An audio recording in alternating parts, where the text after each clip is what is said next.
Chuck, thank you so much for the opportunity to tour your new facility with you and Dennis. It's extremely impressive. I loved all the things that you're doing in the facility, and it's just a showcase. For those that weren't able to actually go on the tour with us, tell us a little bit about your new facility. Well, Mark, we're really excited about it. I mean, the building that we looked at over there, we're looking at 33,500 square feet. We tried to design it in a way that over time we could grow into it, so that way we didn't have to come back in and rebuild or put additions onto the building. When we looked at the construction, one of the things that we really focused on was trying to find energy efficiency within the building that made good economic sense. We focused really hard on that. We wanted to be the model for our members to look at in terms of energy efficiency. I and our board feel energy efficiency is in our opinion, more important than renewable energy resources.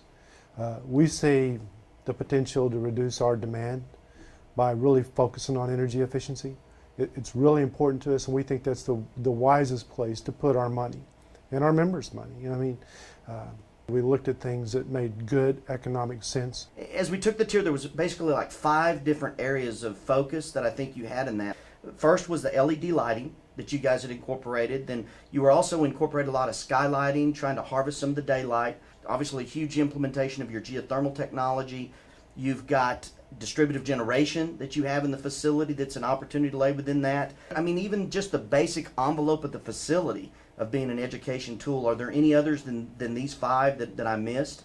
We did focus very heavily on the insulation, the R values inside the building, and trying to have a tight envelope, as well as the roofing over there, trying to make sure that it was energy efficient and really served our needs. But I think that's pretty much them. Let's talk about some of these in a little bit greater detail.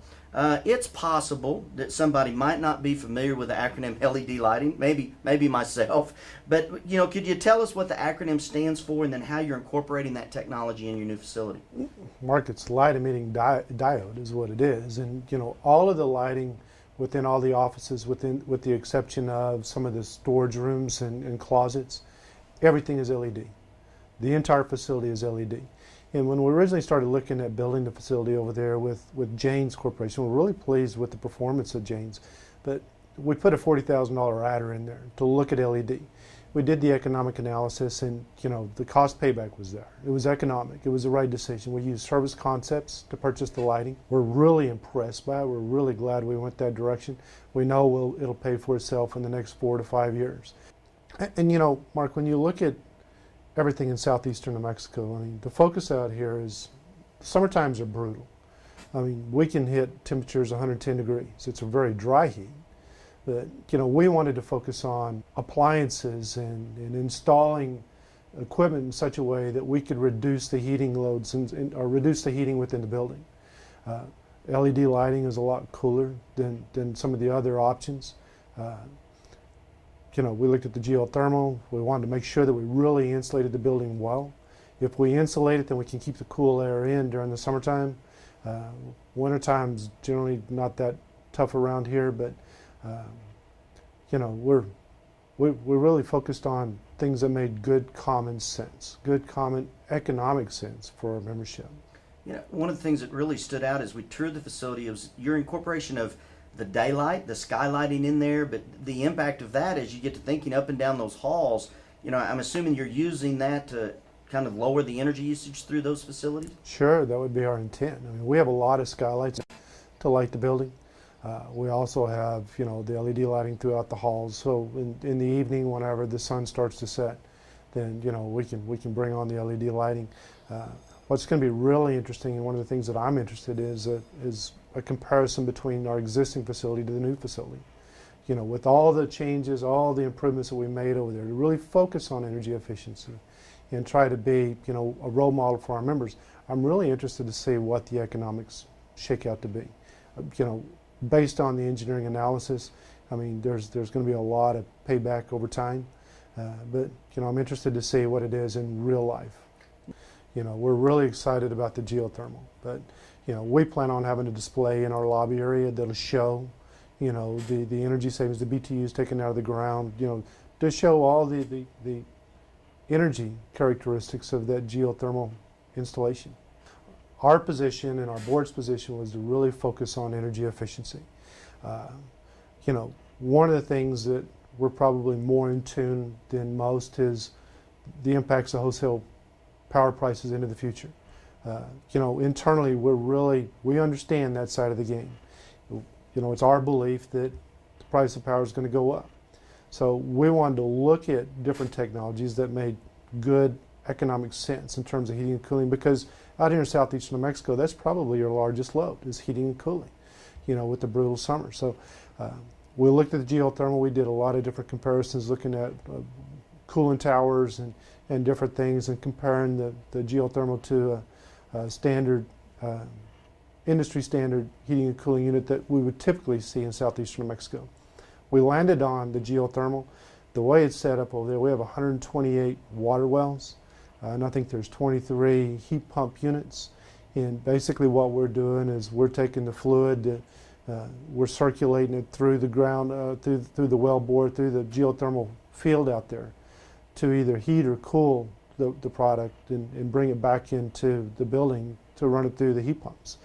So in the summertime, we're taking heat out of the building and sinking it into the earth. During the wintertime, we're drawing that heat back in from the earth, bringing that back in to heat the building during the winter. We went through a lot of different gyrations looking at the economics on the geothermal. We ran the engineer through the ringer. My biggest concern is I did not want to dig a bunch of holes in the ground and just basically shovel $400,000 down the ground. I wanted some assurances. I wanted some people's name on the line to make sure that this was going to work. You don't see a lot of geothermal in southeastern New Mexico. This is probably one of the first.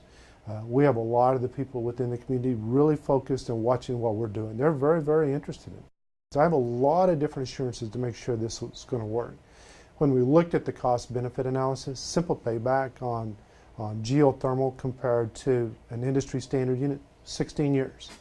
And that's inflating wholesale power at the rate of 3% per year. We applied and received a grant from USDA from the REAP program, so that simple payback is going to be shorter. The life of the water source heat pumps is 30 years. Halfway through the life, they're going to be paid for. Life of the geothermal well field out there is 75 years plus. I mean, we really tried to do our homework on this deal. And, you know, I got to pat you guys on the back. Western farmers brought this technology to us. You know, they explained a lot of it. They educated us a lot. They set up meetings with different well drillers and different contractors, you know, HVAC contractors and installers, and really turned us on to the technology. End of the day, you know, the way I understand it, 110 degrees out here like it was last week. You know, our air conditioning units were working as hard as they could on our existing building, and actually we lost 2 of the units during some of the hottest part of the year. We expect these units to have to work a lot less. It's going to be exchanging a temperature variation with the ground that's a lot smaller differentiation compared to what it would be at 110 degrees. I mean, trying to keep it 70 degrees out here and pulling in 110 degree air from outside, I mean, the units were working hard, as opposed to when we drilled our test well out there, we saw the temperature down at 300 feet to be 67 degrees. You know, and if we're trying to cool the building to 70 degrees or whatever, I mean, the temperature variation is a lot different. So we expect that it's really going to pay for itself over time.